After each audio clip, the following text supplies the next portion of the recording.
እናንተ ጥሩ ወዳጅ የሆነን መስሎኝ ነበረ። ሰው ሲጠፋ ጭራሽ አትፈልጉም። ለማንኛውም ላለፉት 2 ሳምንታት ሉቺያኖ ፓቫሮቲ ሆኜ ነበረ በአዲሱ ጉንፋን የተነሳ። አሁን ግን እግዚአብሔር ይመስገን ተሽሎኛል።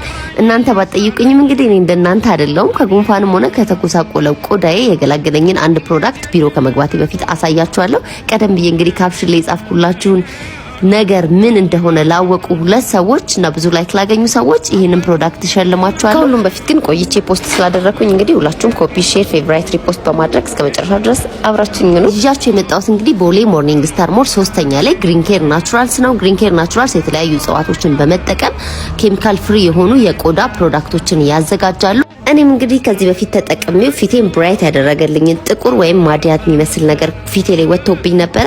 እሱን ያስተካከለልኝን እንዲሁም ደግሞ ሙሉ በሙሉ የፊቴን ከለር አንድ አይነት ያደረገልኝን ያልተቆላ የቡና ዘይት ጨርሼ ስለነበረ እሱን ልገዛ ነው የመጣሁት። እንዲሁም የተቆላና ያልተቆላ አለው። ያልተቆላው ለቀን ይሆናችኋል፣ የተቆላው ደግሞ ለማታ። ሁለቱም የተለያየ ፐርፐዝ አላቸው።